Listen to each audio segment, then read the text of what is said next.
This video runs almost 40 minutes, just about 40 minutes, but it features a whole lot of different pachinko machines.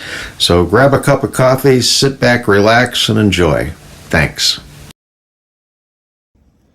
Hi guys, this is Dan from Magic Pachinko Restorations. A little while ago, one of the visitors to the YouTube channel made a great suggestion, and that I kind of showcase some of the machines, especially the, I don't know, I guess you'd call them a little bit on the rare side. So initially I'm going to show you my collection of the special electrics that I have, and then I'm going to show you some other machines that I have either just purchased or customers have sent me, and right now there's quite a selection. So this ought to be an interesting video, so stay tuned. This is a Nishijin Model B from 1974, I believe. It is one of the ones that they consider to be a special electric. This is called a Power Flash, and it has the Thunderbird center on it. They also made a Power Flash called a Chinaman, which doesn't have this part, just a center part with a Chinaman, and then they added a second, or a 10th, if you will, tulip.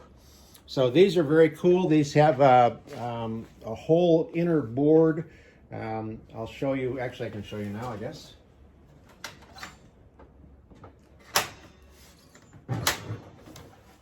Hopefully this won't tip over on me. Okay, so this is the normal board where the tulips and nails are, and then this is another board here with the guts mounted on it. And if you were to swing this open, it's not easy to do, but if you swing this open, inside there's a series of solenoids and levers that move and open and close the tulips. So when you look at it from the back, it doesn't look a lot different than a regular Model B. It does have a transformer. The transformer runs off of 24 volts. The 24 volts comes up and gets wired. This is loose. Gets wired directly into the circuit board that's in here. It's got a rectifier that changes the 24 volt AC to 24 volt DC, and that goes into a series of relays and solenoids that operate the, what am I trying to say here? Operate the tulips. There we go. Okay. So right now the ball out light is lit, so we'll dump some balls in.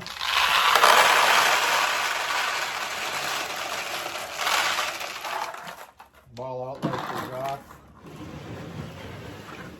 These transformers that I use will either give you 12 volt or 24. So I use the 24 for the solenoids and the 12 volt for the lights. Right now, the only tulip that's open is this one.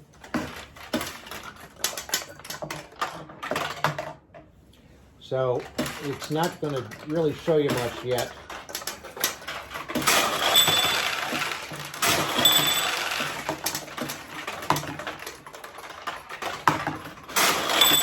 Okay, so I don't know if you saw it.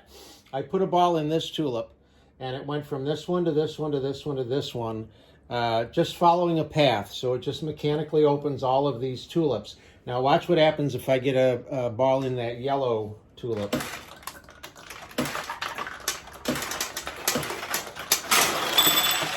Now I already closed that one. But by putting a ball in the yellow tulip, the solenoids fire and close the other tulips. So, you know, I can get one.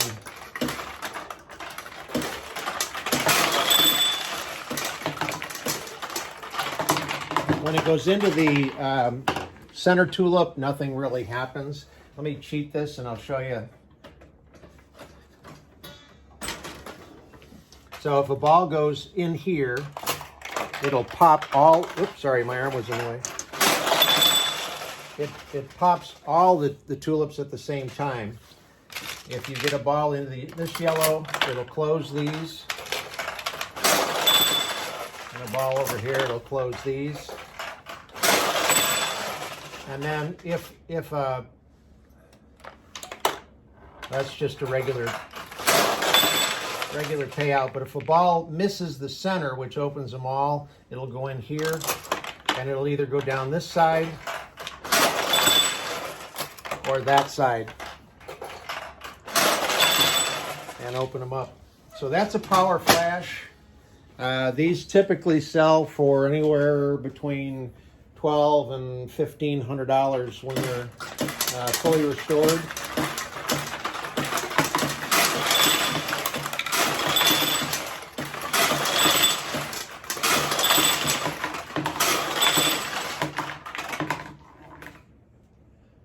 Out of balls, and the jackpot stopped working because it was out of balls. So that's the Power Flash. More to come.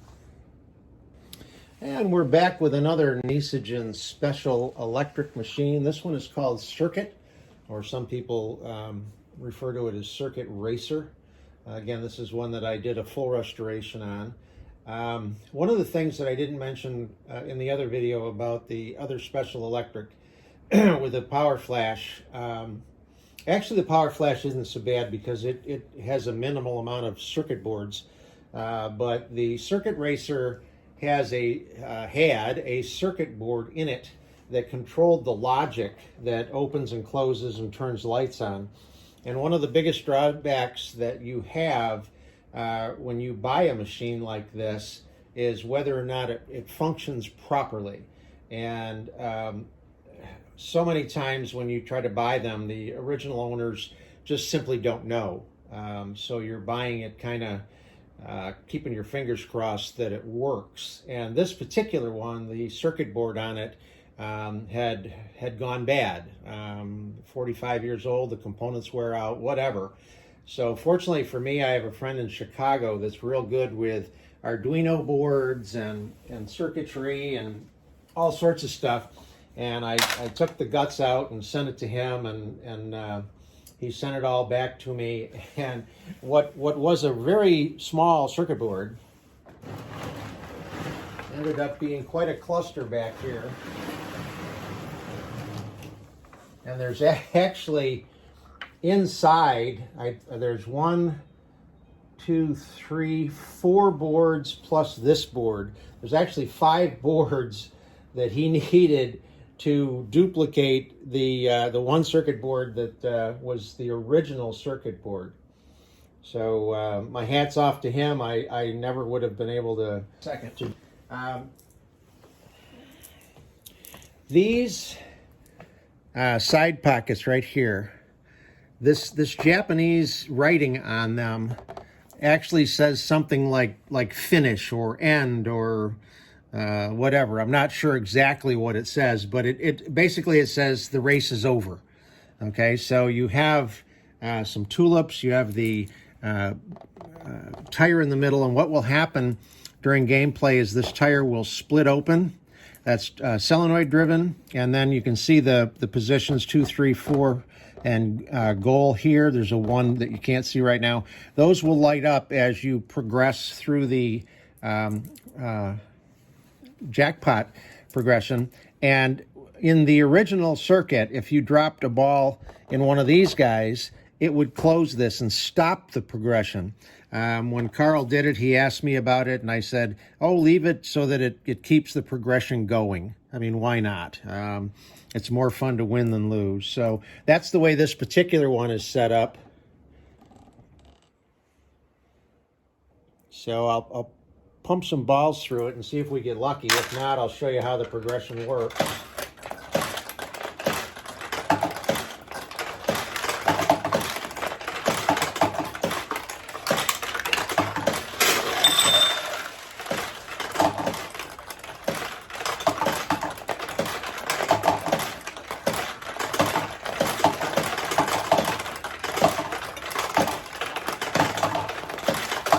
Okay, we're not going to get lucky.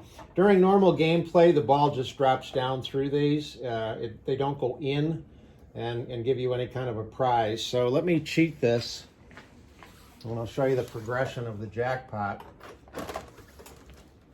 So ideally, you have to get the ball in here.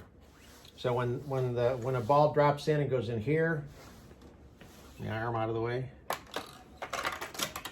it pops open the the tire. It lights up the start light. It does pay out. And then anytime you drop a ball here, here, or within the confines of the tire, or actually here or here, it will progress the jackpot. So these will drop right through, but I can just, this one's a tad sticky. So that moved the light. That moved the light. If you go in here,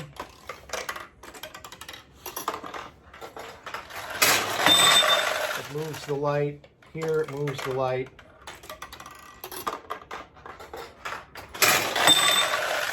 And then the last one that goes in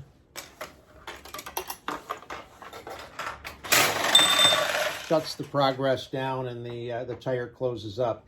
I put LED lights in over here, 2 LEDs in each of those segments. The original machine just had the incandescent bulbs. So that's Circuit Racer, if you will.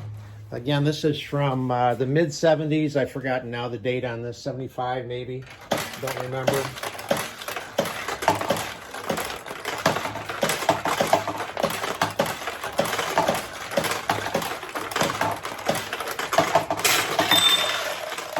This one's a bit tough to get the center going. So that's Circuit Racer, and I just realized I'm missing a screw, so I better put one in there. Thanks.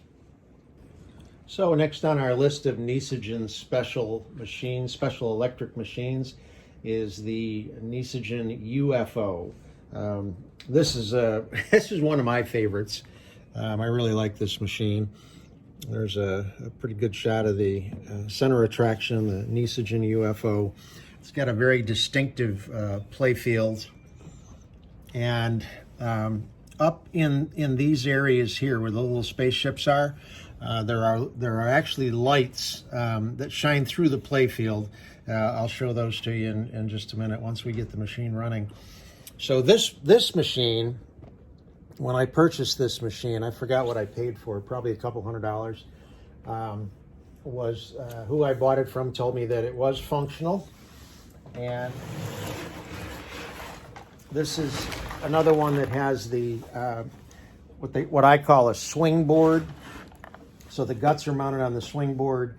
All of the electronics and stuff are mounted on the main board.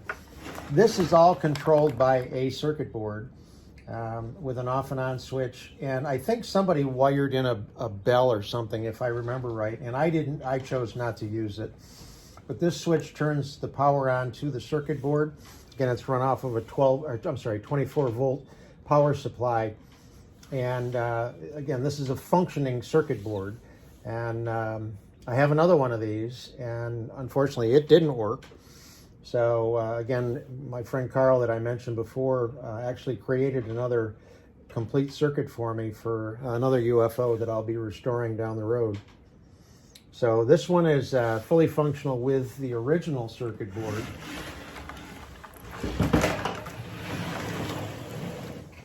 We'll get this one fired up so you can see how it works.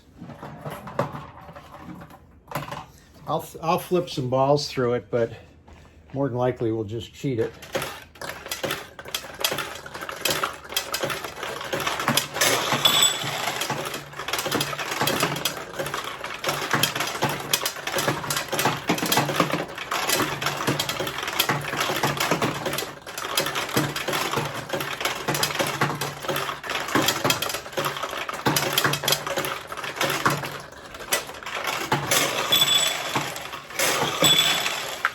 Not having much luck here.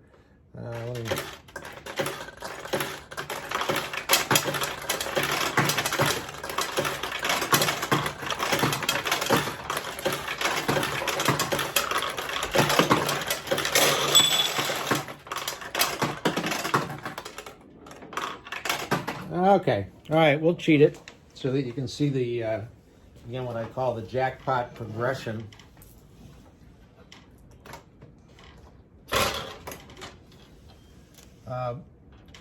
The three machines, the Power Flash, the Circuit Racer, and the UFO, they're my machines, and I have glass in them. I much prefer glass over plexiglass. Today's plexiglass is kind of thin and wonky, So I much prefer glass. Gives you a little different sound, but I think it plays better. So the way this one is set up is when a ball gets in here, it's going to open the top of the UFO, and an alien ET will pop out, and then it'll start to do some light. So let me move this in so you get a good shot of it when it happens.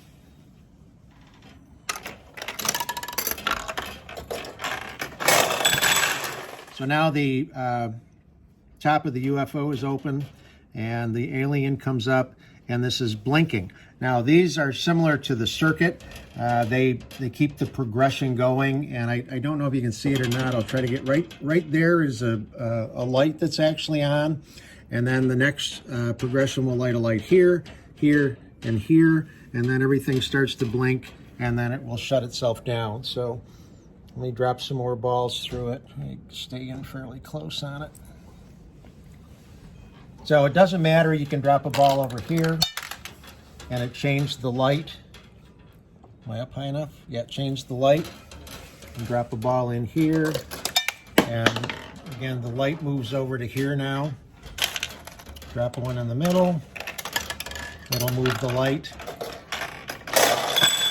Again, that also gives a payout. These guys are just drop throughs.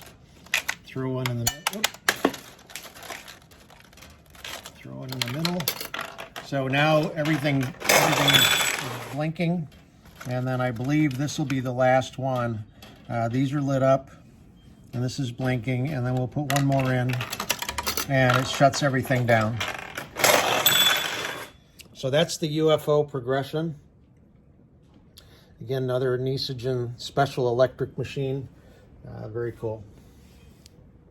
So this is my favorite machine. Unfortunately, there's glare from the room that it's in. I apologize for that.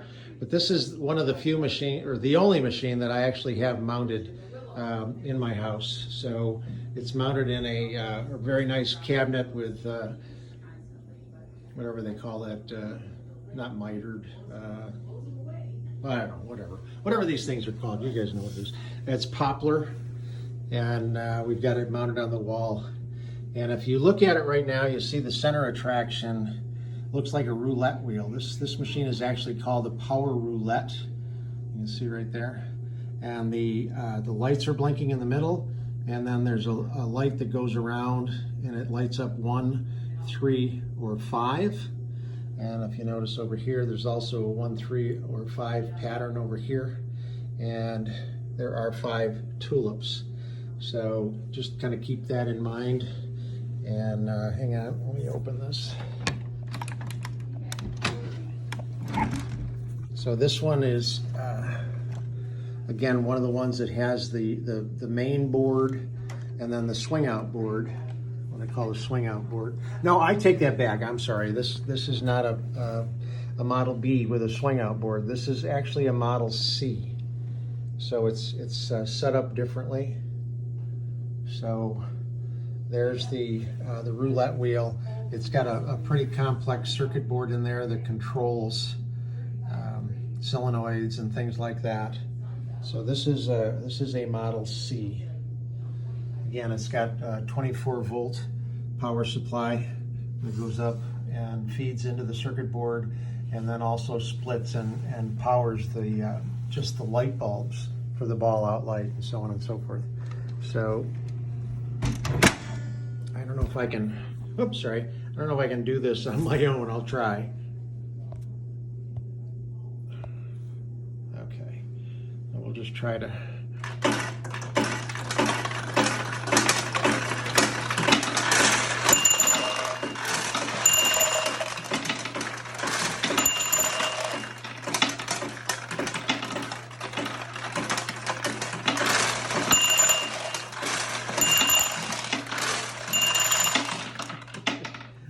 So it did.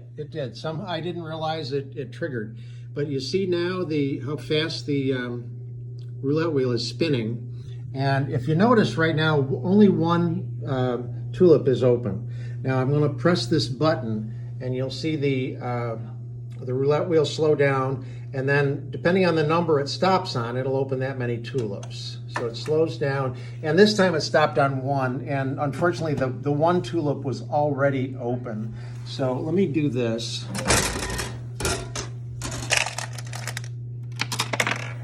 All right, so we'll get all the tulips closed. This is the what triggers it. So now you can see the roulette wheel spinning. It does pay out. And then we'll come over here and press, and it'll slow the thing down. And it popped all 5. So you see right now all 5 of the tulips pop open when it does that. So that's Power Roulette. I paid almost $500 or maybe $500 or more. I forgot what I paid for it, but it was at least $500. Guaranteed to be in working condition, which it was, and I did a full restoration on it. And although it's my favorite machine and I have no intention of selling it, if I ever had to sell it, needed the money, I don't think I'd take anything less than $2,000 for it. It's a really cool machine. I like it a lot. These 2 machines arrived yesterday, actually. This one traveled to me all the way from Guam, which is on the other side of the world. Fortunately, Guam is a U.S. possession, so the USPS actually controls the packages and mail that comes out of there. So it actually only cost them $103, I think, to send this to me from Guam. It's in rough shape. It's an old machine. I'm not sure of the year, probably late 60s. It's what's called a front overflow, meaning the balls go down this chute to get down into here rather than going internally and then out. The chrome frame is very badly pitted, and there's not a whole lot you can do when they get into a situation like that. That's pretty rough. It may end up just being sanded down and painted with some primer and sprayed with some chrome paint. I'm not really sure. Somebody also took the time to paint this. So this is not the original tray, and it was damaged, not in shipping. And down here, again, this was painted black. The original colors, I'll actually show you on another machine that I got the other day too. This has all been painted brown in here. This whole frame has been painted brown. And then the outer frame was painted black. And when I turn around this machine, you'll see what I deal with on a day-to-day basis. Again, this machine's in really rough shape. All the metal is very, very highly corroded and rusted. It's really, really dirty, and I have no idea what that is. It flakes off, it's dry, it's powdery. It'll all clean off. The guts I don't think are all that bad, so I will be able to get all of that restored. And I did talk to the owner, and we've decided he's going to wall mount it, so this won't show. So the fact that this part got painted black is not a big deal. So that's a Nishijin front overflow machine, they call it. This is probably from the late 60s. The playfield is pretty bad. Oh, 1971, sorry. The playfield is real bad, so that'll get replaced. I believe I've got a front panel and front tray from another machine that just came in so that I can replace this stuff, so it'll go back to the original color. This machine is an older machine. This is from the 60s for sure. This is a single shot. It's a Ginza Besta, and this belongs down here. The owner took it off when he shipped it just so it didn't stick out. Unfortunately, it did get broken. Again, not in shipping, but at some point in time it got broken. I'll be able to fix that a little bit. This playfield, really, really bad, and the chrome frame, very, very bad too. But you can see here, this is a single shot. So a single ball would drop in there, and then you would shoot the single ball. It didn't have the feed like this one over here. On the back, this one's not bad. Very similar to a Nishijin Model B, although this is all tin. This is all tin in here. This is all tin, so there's not as much plastic on it.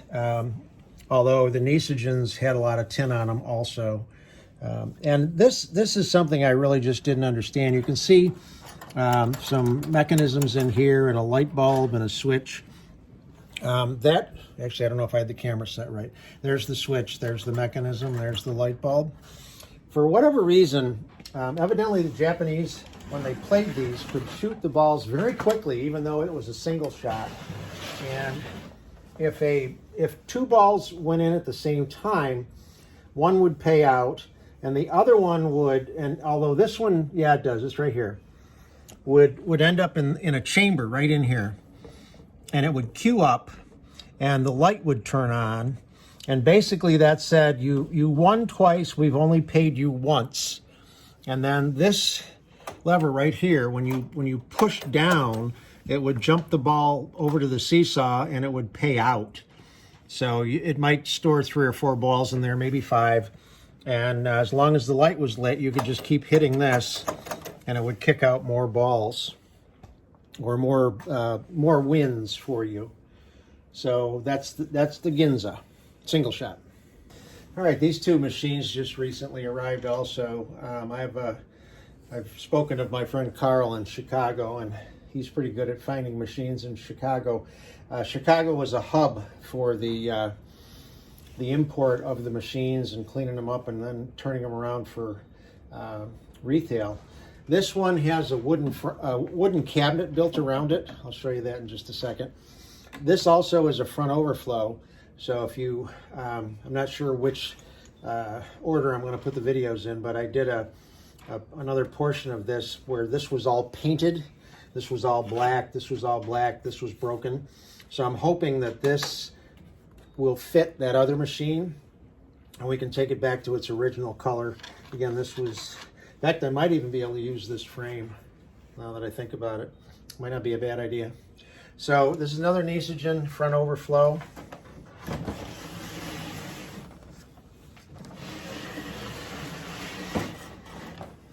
can see the depth of the cabinet. This actually belongs over there. That's a cover that should have a nail in it to hold it. Again, a fair amount of tin, but now you've got the plastic back in here, and this is plastic. So this is a little bit newer machine than the other one.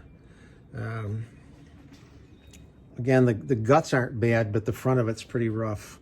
So I may end up stripping this one and combining two to, this is the other one here. And again, this is been painted black, so if we just replace it with this colored plastic, it might not be too bad. So this one here is in really rough shape. You can see here the absolute nightmare that chrome is in. Very heavily rusted. Playfield has got a lot of water damage. This one's in really, really rough shape. More than likely, I have enough machines that I'll probably scrap this one. And this one has also been, somebody added another section of board here so that they probably could have it up against the wall, I'm not sure. But you can see how dirty, just physically dirty on the outside, wasps living up in there. I mean, this one definitely was in a barn somewhere.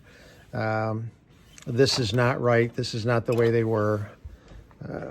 This was something that somebody put on to catch the balls. So you can see some people, modify these things to their own personal preference. But this one's really, really rough.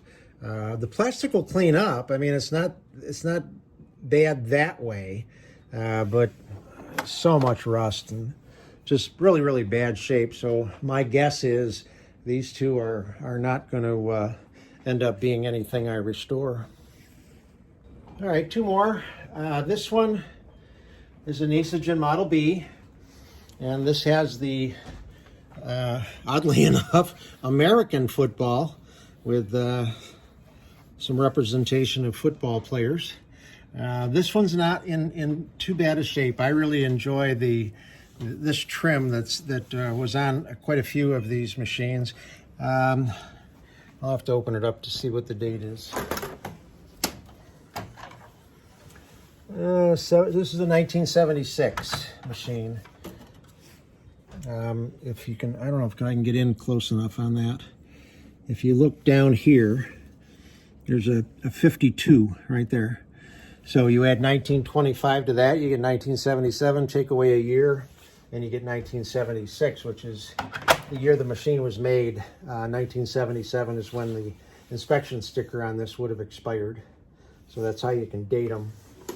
This one's not bad. Most of this stuff will clean up. Vinegar and fine steel wool. Looks like somebody tried to clean it up. It's kind of scratchy, but most of that is just grime and a little bit of surface rust. Backside is not all that bad. Again, just pretty dirty. Everything is there. Quite often the upper track covers are missing. The jackpot cover, the seesaw cover. There was a cover that went in here that's missing. None of the covers matter. There's a cover here. They don't matter to the functionality of the machine. They're just nice to have. The only thing you need to make sure of is you have to have an upper track cover, or the balls will tend to jump over each other. So this is definitely a good candidate for a restoration. And I'm looking forward to restoring this one because I'm sure somebody will love the American football motif of it. This is really an oddball machine here. This was sent to me by a guy that I'm working with in Ohio, kind of teaching him how to do stuff, and he sent me this in payment of me doing a restoration for him. And when I got it, I found out that somebody had gotten to it at some point in time. And again, from the other video, you know what this machine is. It's a Power Flash Thunderbird. You know how it's supposed to work with all the tulips. Unfortunately, if you look at this, the swing board is missing. So what somebody did is they took all of the solenoids and circuit board and relays and everything associated with it. They took that off this board, and they took the guts off the swing board and put the guts back on the board and made it what you could consider a normal B-style machine. So I could get this to actually function like a regular pachinko machine, because it's mechanical. Oh no, actually I think that's part of the other one. Yeah, so it would just open and close the tulips like normal. I'm not sure if it's worth it because anybody that wants a Power Flash wants it to work. So I'm not sure what I want to do with this one. Okay, so I'm going to finish this video up. I'm getting tired of lifting machines, but these are some more machines that I have in stock. These are all to be restored. And these are the ones that we actually showcased over here. So this is a Nishijin Model B. This is No More War 3. And I originally got this for a collector in Texas.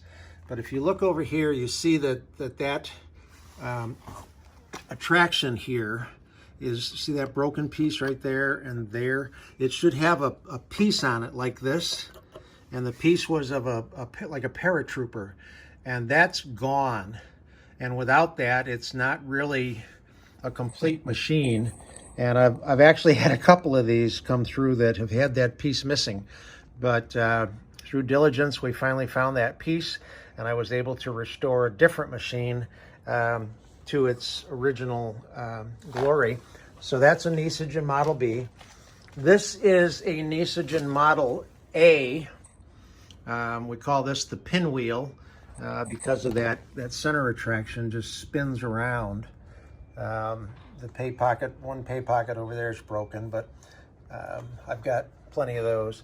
Again, you can see how bad the play fields are, how dirty they are.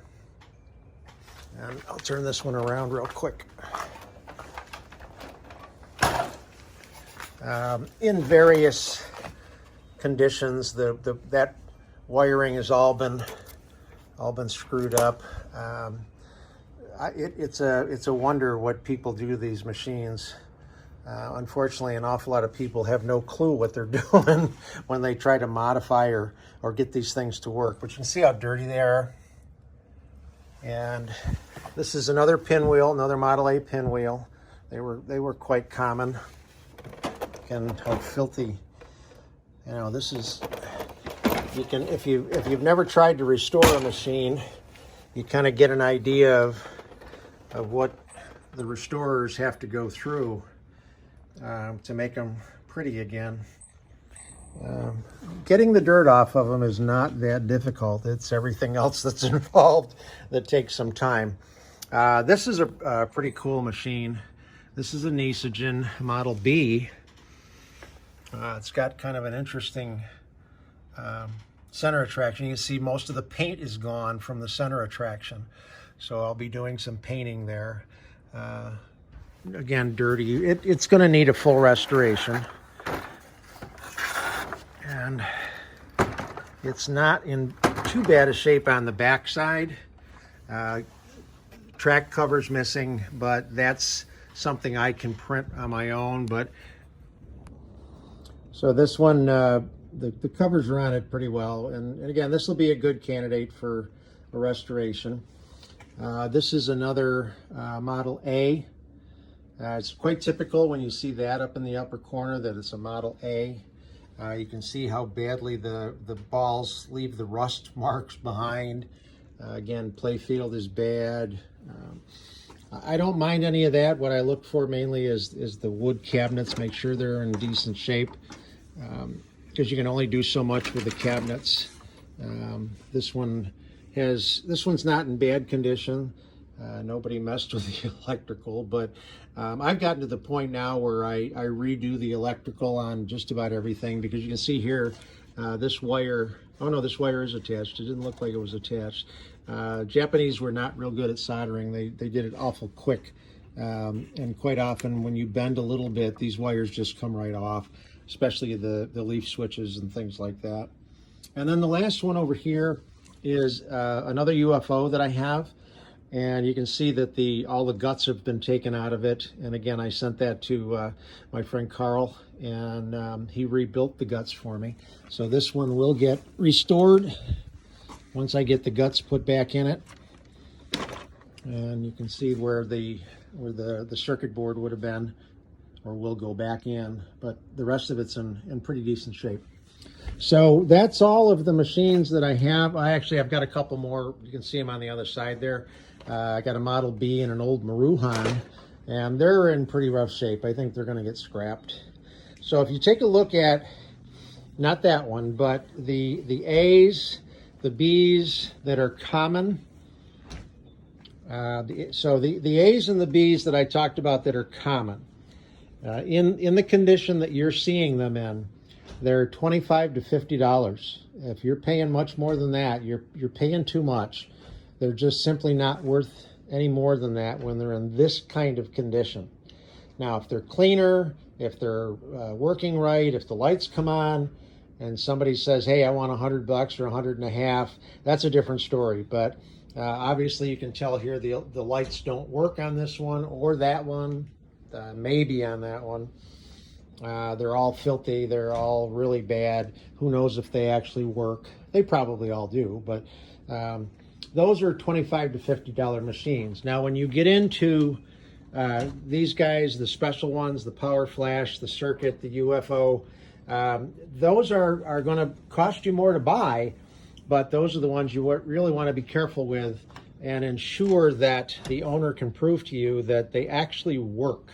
because if they don't work with the circuit boards and you don't have somebody like my friend that can repair them, then they're not really worth any money, because unless they function properly, it's just another pachinko machine. Okay, so I hope you enjoyed the tour. Hope you enjoyed seeing the different machines, and stay tuned. Thanks.